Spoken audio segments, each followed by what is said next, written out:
Chers paroissiens, chers amis, j'espère que vous avez passé bonnes vacances, que vous êtes pleins d'énergie.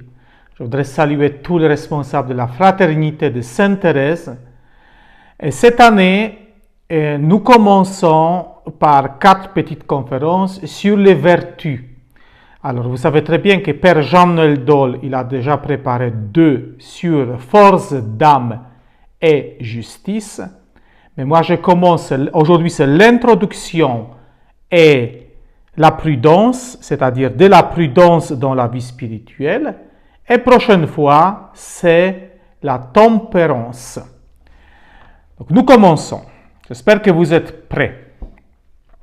Les vertus cardinales célébrées depuis l'Antiquité grecque sont au nombre de 4. Prudence, tempérance, force d'âme et justice.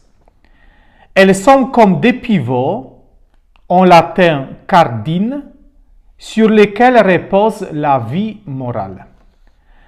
Pour comprendre ce qu'est la vertu, virtus, il faut s'affranchir d'une perception exclusivement négative des commandements et des devoirs. La question à se poser est suivante. Qu'est-ce qui nous conduit le plus à la vie chrétienne dans son entièreté? À la bonté, au bonheur ou à la paix? Qu'est-ce qui nous conduit à la bonté, au bonheur ou à la paix? Les vertus sont le chemin du bonheur, la bonté et de la paix. Les vertus décrivent la plénitude de l'action humaine et la manière d'atteindre les biens suprêmes dans les différentes dimensions de la vie, physique, psychique, intellectuelle et spirituelle. Les vertus ne sont pas une simple liste de commandements et de devoirs. Les vertus ne sont pas une définition minimaliste de ce qu'une personne devrait faire.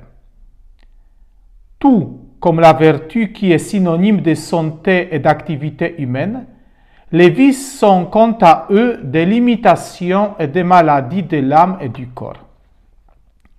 De même qu'il existe différentes maladies et méthodes de traitement, il existe différents remèdes aux différents vices.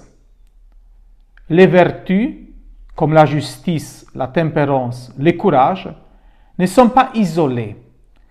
Elles s'aident et se renforcent mutuellement.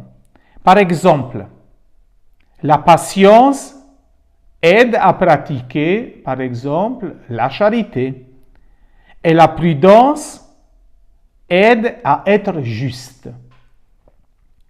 De la même façon, les péchés ne viennent pas seuls. Lorsqu'on commet un, il entraîne souvent les autres. Par exemple, l'orgueil, c'est-à-dire se croire supérieur, peut mener à la colère quand on est contrarié ou à l'envie, ne pas supporter que d'autres réussissent. La cupidité, c'est-à-dire le désir d'avoir toujours plus, peut entraîner, dites-moi, quel péché? Peut entraîner l'injustice ou par exemple la malhonnêteté. L'impureté peut être liée à la paresse ou à l'excès. L'excès de nourriture et de boissons que nous appelons la gourmandise peut affaiblir la maîtrise de soi et mener à d'autres excès. La paresse peut rendre vulnérable à d'autres vices comme l'impureté ou la colère. Et pendant les sacrements de pénitence, souvent, la source ou la racine de beaucoup de péchés, c'est quand on abuse l'alcool. Quand on abuse l'alcool, première chose, on fait les choses, on dit les choses qu'après on regrette.